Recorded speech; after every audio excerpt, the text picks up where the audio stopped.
Welcome to Revlog, where today Bryan has promised not to do any impersonations. So thank you, Bryan. Well, the real Bryan, please step forward. And Pastor Aaron has promised nothing. So we'll see where this goes. Freedom!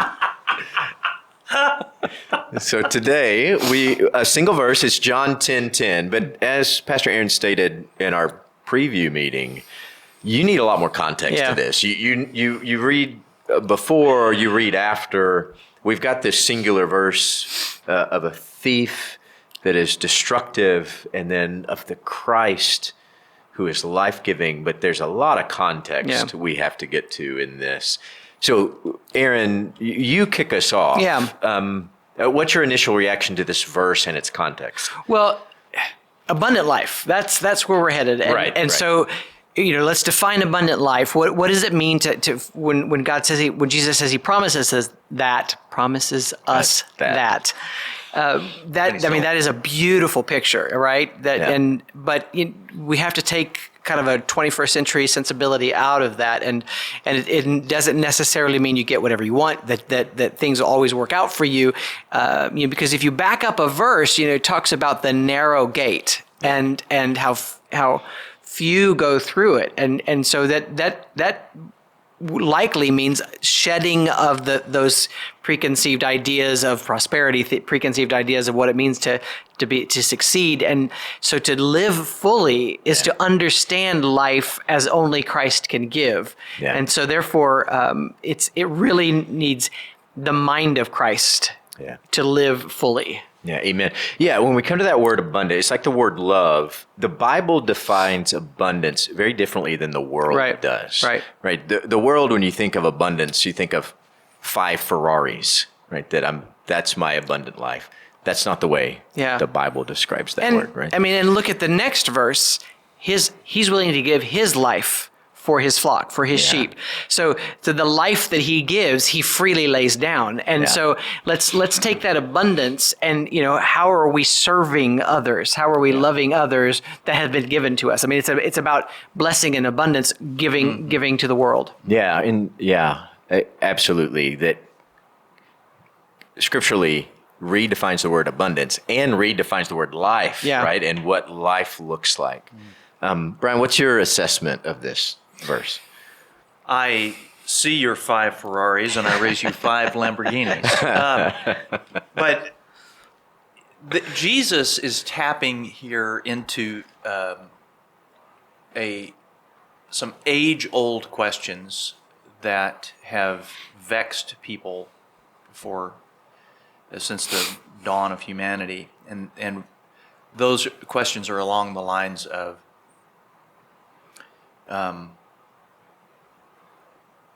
what is truly good, and who is a good person, and how do I get to be a good person, and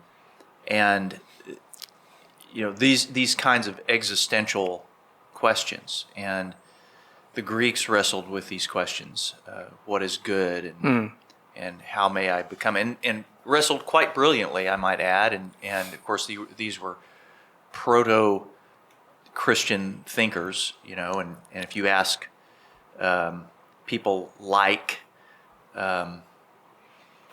Lou Marcos, he would tell you that that God was at work in these kinds of questions, preparing, kind of plowing the ground of humanity. And then Jesus comes and he says, it's like he embraces all the sweep of those questions, and he says, I'm the answer to that, and I, if you will follow me, you will see. You will see this.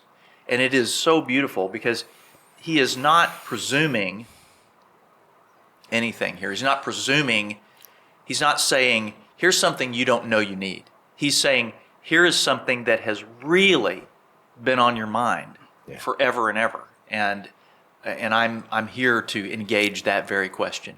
Yeah, and it's interesting where he starts in this verse too, where we see this essence of life, but we also know and have to wrestle with the question of where stealing, killing, and destruction comes into that, where those sort of painful, destructive influences come into life and how we wrestle with those too. Yes, and I think Jesus, he knows that those questions are so powerful in you and me that we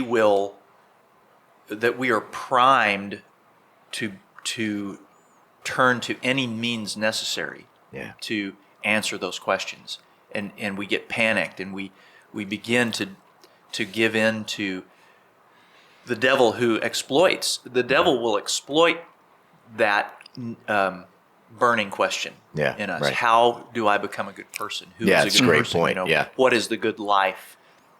And he will and exploit Satan that. always exploits. Jesus explains here, right? He's providing what we need. That's a great juxtaposition there. Yeah, and I do want to make a note what you said. We love Louis Marcos, who's a friend of our absolutely. church and each one of us, and highly recommend anything that he's written. This professor and does great work. I've in fact, I've read as much Marcos as I've had C.S. Lewis. Is that right? Yeah, exactly. Okay. Yeah, we're grateful for him. That's good. So I thought when he said when you ask a guy like, I thought he was going to go Socrates because you guys grew up in the same Greek school, didn't you? Aaron, I knew Socrates. Socrates is a friend of mine. You, I know Socrates. A little Benson there. I appreciate that. Yeah, Lloyd Benson, Senator from Texas. That's great. Aaron, your question. Yes. So of this verse, what question do you have? How am I using my abundance to serve? If you look at that next verse where Jesus says that he lays down his life for his sheep. He may not be calling us to lay down our lives like he did, but he is asking us to use the life that he's given us in service of the kingdom, of the flock that he's given us. And interestingly, in a similar way, in Paul's epistles, he talks about the role of a husband in the same way, right? As one who lays down his life for a spouse. Amen. Those are beautiful pictures, right? Of where we find the most good and value in this life. Yeah, it's good. Bryan, what question do you have of this verse? What is the good life? Jesus. I really think that I want to know more and more about what that really is. I think we all would say we think we know, and we have faith that we do know. But what is the good life? Yeah, and I think specifically asking the Lord to answer that question is good, and He will answer. It's kind of like the Bible gives us instruction to pray for wisdom, and it will be given. Exactly. Right? And in the same way, ask and it will be given to you. With this, show me a good life, Father, and He's gonna answer that prayer. Right. Probably more experientially, I think so, than with just informational. Oh, and that's where it really takes root. Right. Yeah. Is that when it gets all the way in? Yeah.